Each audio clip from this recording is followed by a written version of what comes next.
जब मैंने पिछली वीडियो क्रिएट करी थी बांग्लादेशी हिंदुओं को लेके कि वहाँ पे कितने अत्याचार हो रहे हैं, किस तरीके की पॉलिटिकल चीजें वहाँ पे चल रही है, तो मेरे को बहुत सारे बांग्लादेशी भाइयों के मैसेज आने शुरू हुए। उन मैसेजेस में मैंने अच्छा खासा पढ़ा, डिटेल में देखी। फिर उनमें से कुछ लोग मुझे ऐसे मिले जिनसे मेरे को बातचीत करनी थी और मैंने बातचीत करी।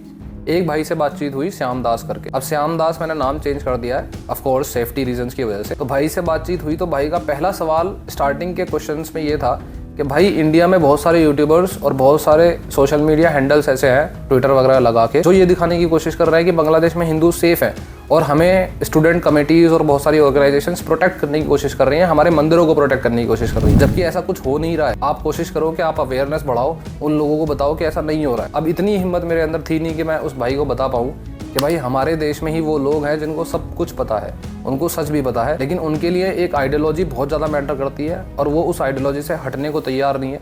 उनकी अटर सेल्फिशनेस इतनी ज़्यादा है कि वो लोगों के दर्द, तकलीफ, लूट पाट सब कुछ इग्नोर करने को लिए तैयार है और वो ऑलरेडी कर रहे हैं। लेकिन श्याम दास के साथ ये सारी बातचीत करने के बाद मुझे बहुत सारी चीज़ें उनसे जानने को भी मिली, काफ़ी सारी लोकल लेवल की न्यूज़। और साथ में मेरा एक और चीज़ पर ध्यान गया कि जितने भी लोग हैं जो बांग्लादेशी हिंदुओं के ऊपर हो रहे अत्याचारों को छुपाने की कोशिश कर रहे हैं, इनका पूरा एक इकोसिस्टम है, एक ग्रुप काइंड ऑफ है और ये एक मेथोडोलॉजी का इस्तेमाल करते हैं। तो उस मेथोडोलॉजी को तो सामने लाना मेरा उत्तरदायित्व बनता है और वो मैं लाके रहूंगा। बात करते करते श्याम दास भाई ने एक और बात बोली कि जो ये प्रोटेस्ट चल रहे थे स्टूडेंट्स वाले तो कोटा सिस्टम को लेके, तो इस प्रोटेस्ट का हिस्सा तो हम लोग भी थे। इनफैक्ट हमें भी कोटा सिस्टम कोई फायदा तो कर नहीं रहा, उल्टा हमें भी गवर्नमेंट जॉब चाहिए। लेकिन हमें ये पता ही नहीं चल पाया कि कब ये जो प्रोटेस्ट है इसने ऐसा रूप ले लिया कि गवर्नमेंट ही गिरा दी। वैसे अगर सिर्फ सेफ्टी की बात करी जाए तो ये सीन सिर्फ बांग्लादेश का नहीं है, कहीं भी कुछ भी हो सकता है इंसान को। लाइफ की अनसर्टेनिटी सिर्फ पॉलिटिकल अनरेस्ट पे डिपेंड नहीं करती। अचानक से कोई एक्सीडेंट हो जाए, कोई बीमारी का पता चल जाए, हमारी लाइफ अनसर्टेनिटी से भरी पड़ी है। जब ऐसा लगता है कि सब कुछ सही हो रहा है और कुछ गलत नहीं हो सकता,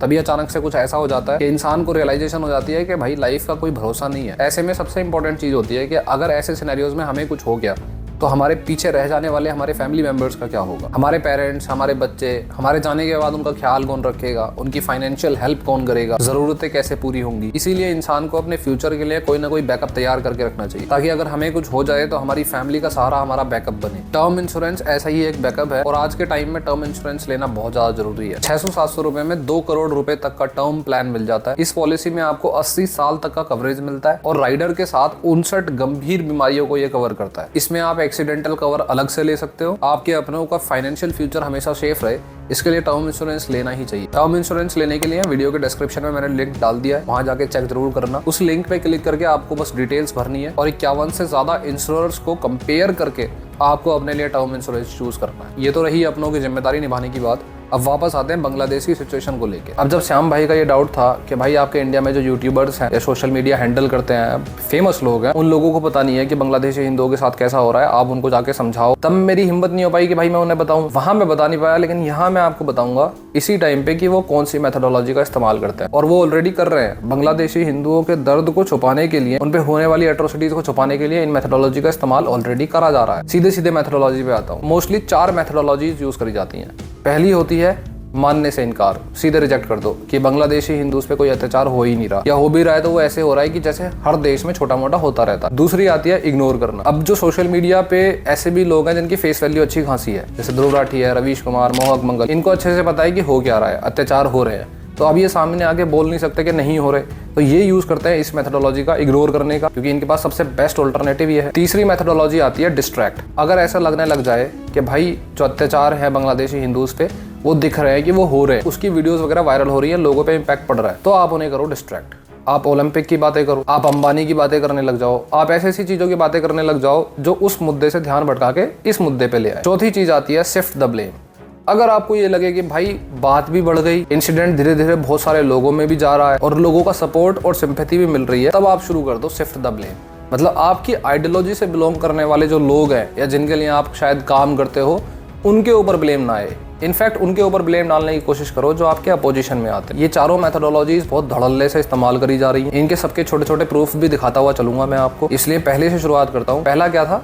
टोटली रिजेक्ट कर दो, मानने से इनकार कर दो। जुबियर जो हमारा है, उसके स्टार्टिंग के ट्वीट्स इसी टाइप के थे वो ये दिखाने की कोशिश कर रहा था कि बांग्लादेश में अत्याचार नहीं हो रहा। कई सारी स्टूडेंट्स कमेटी और लोग जो है ऑर्गेनाइजेशंस बना के वो टेम्पल्स के बाहर खड़े हैं और हिंदूज के घर के बाहर खड़े हैं और उन्हें प्रोटेक्ट करने की कोशिश कर रहे हैं। तो बांग्लादेश में कुछ हो नहीं रहा है, सिर्फ इसका नैरेटिव बनाया जा रहा है जो गलत है। Totally rejection. जब श्यामदास भाई से मेरी बात हुई तो काफी कुछ लोकल लेवल की न्यूज भी मेरे को मिली और ये क्लियर कट श्यामदास भाई ने बता दिया था कि भाई ये जो फोटो खिंचवा रहे हैं ना खड़े होकर मंदिरों के बाहर, ये सिर्फ फोटो खिंचवाने के लिए है, ये कोई सपोर्ट नहीं कर रहे, कोई कहीं की हेल्प नहीं कर रहा। ये प्रूव हो जाएगा जब मैं आगे आपको कुछ लिंक दिखाऊंगा, कुछ एविडेंसेस दिखाऊंगा। लेकिन उससे पहले मैं आपको ये समझा देता हूँ कि ये लोग करते कैसे हैं टोटल रिजेक्शन। ये टोटली मानने से इनकार कैसे करते हैं। मान लो ढोलकपुर पे अत्याचार हो रहा है। अब जब ढोलकपुर पे अत्याचार होगा और जब ये न्यूज उठेगी और सबको जानने को मिलेगी, करोड़ों लोगों को जानने को मिलेगी और सबके पास सोशल मीडिया हैंडल होता है, तो लोग अपनी तरफ से वीडियोस और न्यूज छापने की कोशिश करेंगे ताकि उन्हें भी सब्सक्राइबर्स और फॉलोअर्स मिल जाए और वो भी इसका पार्ट बन जाए। होते हैं लोग हर टाइप के। ऐसी सिचुएशन में बहुत सारी वीडियोस और न्यूज ऐसी भी आएंगी जो ढोलकपुर की है ही नहीं, और ये क्या करेंगे, उन सारी वीडियोस और न्यूज का इस्तेमाल करेंगे, उनका फैक्ट चेक करके दिखा देंगे और बता देंगे कि भाई देखो ये गलत हो रहा है। इसे बोलते हैं फॉलेसी ऑफ कंपोजिशन। मतलब आप एक चीज को फैक्ट चेक कर दो, 4 चीजों को फैक्ट चेक कर दो और ये दिखाने की कोशिश करो कि ढोलकपुर पे अत्याचार हो ही नहीं रहे। ये मेथोडोलॉजी का इस्तेमाल करते हुए जुबैर को बहुत बार आपने देख लिया होगा, नहीं देखा है तो अभी भी देख सकते हो। अब मैं आपको लोकल लेवल के प्रूफ भी दिखा देता हूँ, थोड़े से एविडेंसेस भी दिखा देता हूँ कि बांग्लादेशी हिंदूज के साथ रियलिटी में अत्याचार हो रहे हैं। सारी न्यूज जो है वो बंगाली में लिखी हुई है, आपको समझ नहीं आएगा, मैं चैट जीपीटी के थ्रू ट्रांसलेट करके दिखा रहा हूँ। ये आर्टिकल छपा था 6 अगस्त 2024 2:46 शाम के। इसका टाइटल है मेहरपुर में 9 हिंदू घरों पर हमला। न्यूज में आगे क्या छपा था, मेहरपुर में एक आवामी लीग नेता के घर समेत 9 हिंदू घरों पर हमला हुआ। अब यही चीज इस्तेमाल करते हैं ये, जैसे इसमें लिखा हुआ है कि एक आवामी लीडर के साथ साथ बाकी 8 या 9 हिंदू घरों पे हमला हुआ है। ये क्या कोशिश करेंगे, ये कोई भी ऐसी न्यूज को उठाएंगे जहां पे हिंदुओं पे हमला दिखाया होगा, फिर उसको वेरीफाई करके दिखाएंगे फैक्ट चेक करके कि भाई अवामी लीग के लीडर पे हमला हुआ है जो शेख हसीना की पॉलिटिकल पार्टी थी। और इससे क्या होगा, ये एक फैक्ट चेक करके जो 9 हिंदू घरों पे हमले हुए हैं उसको इग्नोर कर दिया जाएगा। फॉलेसी ऑफ कंपोजिशन। दूसरा आर्टिकल 5 अगस्त 2024 को छपा था 10:04 सुबह। सड़क पर 7 घंटे पड़ी रही काउंसलर हरादन की लाश। रंगपुर में छात्र आंदोलनकारियों के साथ संघर्ष में आवामी लीग नेता और सिटी कॉर्पोरेशन के 4 नंबर वार्ड के काउंसलर हराधन राय और उनके ड्राइवर कमल की मौत हो गई। इसके बाद उनकी लाशें सिटी बाजार के सामने सड़क पर करीब 7 घंटे पड़ी रही। ऐसी बहुत सारी न्यूज मिली मेरे को श्यामदास भाई से और बाकी के और बहुत सारे भाइयों से, और ये लोकल लेवल की न्यूज थी, कोई बाहर की न्यूज नहीं थी बांग्लादेश के। तो ये जो बहुत सारे लोग रैशनलाइजेशन करते हैं ना अपना, जो मान लो किसी एक पॉलिटिकल पार्टी को सपोर्ट नहीं करते, वो हेट करते हैं उस पॉलिटिकल पार्टी को, वो दूसरी पार्टी को सपोर्ट करते हैं। इवन आफ्टर दैट किसी की हेट में इतना पागल नहीं होना चाहिए कि आप होने वाले अत्याचारों को इग्नोर कर दो। क्योंकि हमारे बहुत सारे पत्रकार ऐसे हैं जैसे रवीश कुमार, वो बहुत आराम से 4-4 वीडियोस क्रिएट कर देते थे एक टॉपिक पे, लेकिन अभी के लिए उनके मुद्दे ही चेंज हो चुके हैं। वीडियो की पोस्ट देखोगे तो समझ आएगा कि लास्ट टाइम उन्होंने शेख हसीना जब चली गई थी तो वो समझाया था, उसके बाद वो उन्होंने न्यूज छापनी ही बंद कर दी उसको। उनको लगता है कि वो इग्नोर का मेथड इस्तेमाल करेंगे, जो दूसरी मेथोडोलॉजी है इग्नोर करना, भूल जाओ, वो हो ही नहीं रहा है। क्योंकि आप बोल नहीं सकते कि अत्याचार नहीं हो रहे।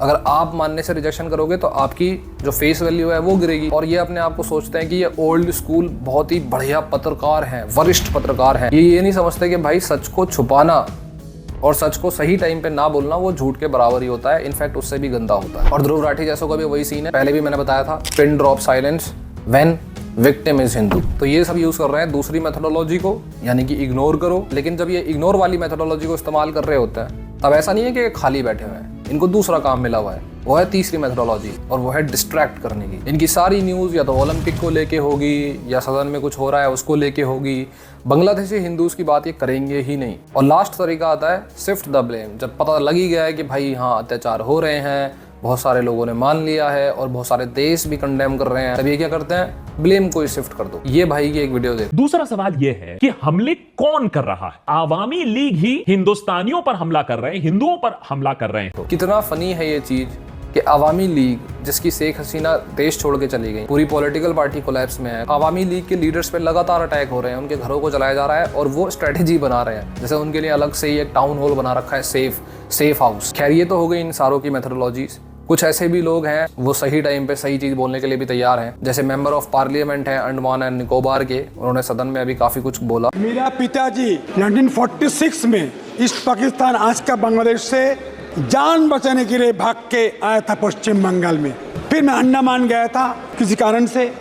आज जो बांग्लादेश में हो रहा है, जिस तरह से माँ का पुकार, ये पूरा लोग बैठा है, बंगाल के लोग बैठा है, ये चुपचाप बैठा हुआ है, कुछ नहीं बोलने मांगते।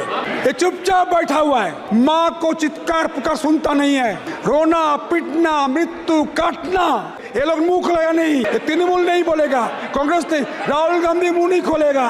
वोट बैंक बांग्लादेशी आओ, पाकिस्तानी आओ, मैं अनुरोध करूंगा। इसके बाद एक और चीज है कि सेलिब्रिटीज की इज्जत तो मेरे दिमाग में दिन पे दिन गिरती जा रही है। पता नहीं उनको क्यों लगता है कि जो उनका करियर है, जो उनका पैसा है, वो प्राइम चीज है, उसके ऊपर कुछ नहीं आता। लोगों पर होने वाले अत्याचार उनके लिए इंपॉर्टेंट नहीं है। PR टीम स्टोरी डाल देती है, ऑल आइज ऑन राफा, उनको कुछ किलोमीटर दूर वाला बांग्लादेश नहीं दिखाई देता। बहुत ही कम सेलिब्रिटीज ऐसे हैं जो आए सामने, जैसे प्रीति जिंटा। मेरे दिमाग में प्रीति जिंटा का रिस्पेक्ट तो इस टाइम के लिए बढ़ चुका है। They are kind of real celebrities. फिलहाल की सिचुएशन ये है कि बांग्लादेशी हिंदूज यूनाइट हो रहे हैं, सड़कों पे आ रहे हैं। ढाका, चित्तगोंग ऐसे एरियाज में प्रोटेस्ट हो रहे हैं। इजराइल के एम्बेसडर ने भी ओपन में कंडेम करा इस इंसिडेंट को। एक और अच्छी चीज है कि UN ने, यूनाइटेड नेशंस ने भी इस चीज को एक्नॉलेज किया है कि बांग्लादेश में जो हो रहा है वो गलत हो रहा है। बांग्लादेशी हिंदूज के साथ हम खड़े होते हैं। वेस्टर्न मीडिया इस बारे में कुछ खास नहीं बोलेगी क्योंकि उनका नैरेटिव फायदा नहीं देता है। अमेरिका को इस बात से फायदा है कि बांग्लादेश में रजीम चेंज हो, शेख हसीना उनको पसंद नहीं है। तो आपको वेस्टर्न मीडिया से बिल्कुल भी एक्सपेक्टेशंस रखने की जरूरत नहीं है। बांग्लादेशी हिंदूज हमारी हेल्प डिजर्व करते हैं, और इनफैक्ट सिर्फ हिंदूज की हेल्प डिजर्व नहीं करते, मुस्लिम्स की भी हेल्प डिजर्व करते हैं, खासकर इंडियंस की। बस ये मेथोडोलॉजी को समझाने की ही आज की वीडियो थी। जाने से पहले डिस्क्रिप्शन में लिंक चेक करना मत भूलना और टर्म इंश्योरेंस लेना मत भूलना। That's it, see you in the next video.